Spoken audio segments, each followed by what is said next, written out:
Hi everyone, I'm Hannah Ani, and today I'm going to be explaining my idea for task 4, which is designing a real-life math activity. Our domain is numbers and operations in base 10, and the standard that I chose is Arkansas Math Content 1 NBT B3, which is comparing two-digit numbers based on meanings of the tens and ones digits, recording the results of comparisons with the symbols less than, equal to, or greater than. Materials that are needed are a clipboard per child, possibly per team. I think it'd be easier per child though. Having pencils readily available, a worksheet, which I'm going to explain a little bit further, and in the cafeteria, where this will be happening, we'll need store items priced no more than $99 because we are looking at items that are 2 digits max. These items can be borrowed from home or school, so I would say there's no need to go buy anything, so do not do that if you're doing this activity. So what exactly will students be doing? Students are going to go into their cafeteria. I would obviously love to have turned this into a field trip, possibly to Walmart, but with COVID and stuff, we're going to keep it at school. So students are going to go into their cafeteria, which is going to be set up as a mini Walmart. My idea that I have planned in my head is there will be 12 tables, which is for each question that is on their little greater than, less than, or equal to worksheet.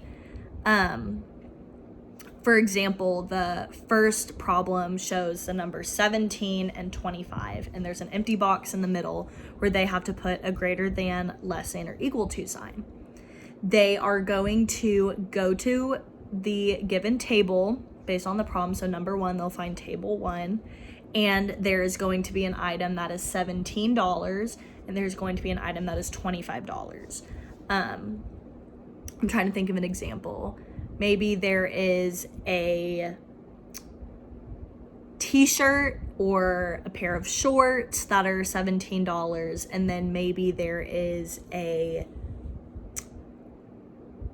pair of headphones that are $25. And they're going to look at the prices.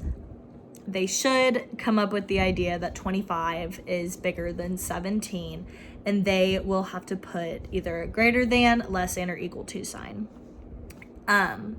If they get stuck, I plan to have a hint table where the teacher will be sitting, and students can go over to this table, and over there will be little hints. It'll show the greater than sign, the less than sign, and the equal to sign, and showing some examples to remind students the difference between the signs, because this will be a new topic, so it is very easy for students to possibly get confused on the difference between the signs. And I'll have a couple pictures on the table, maybe of like the alligator trick. That's what helped me learn greater than, less than, or equal to, like knowing if the alligator is going towards the bigger numbers, it's actually less than, it's the opposite. And then if the alligator mouth is going towards the smaller numbers, it's actually greater than.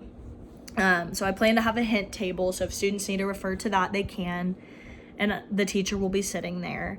And like I said, students are going to go to each station, look at the items, figure out which one is more or less expensive.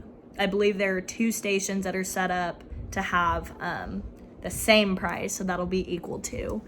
And then after they complete the entire worksheet, I plan to end this real life activity with a discussion, obviously talking about how this applies to the real world. So knowing that if you go into a store and you see 2 items, we need to look at the prices. Most of the time, people like to spend a little bit cheaper, so they might go for something that's a little bit cheaper, or sometimes they might want the really nice thing, so they'll go for something more expensive. We'll kind of talk about the differences of those. Obviously, we're only sticking with 2-digit numbers. And we will talk about obviously the difference between greater than, less than, or equal to, and just kind of giving some tips and tricks about when you go to the store, how this just kind of applies to the real world.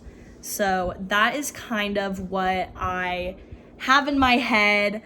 I obviously can't do a perfect demonstration because I do not have a cafeteria readily available, and I also do not have all of the items, but that is my task 4 activity. So I hope you all enjoyed. Thank you.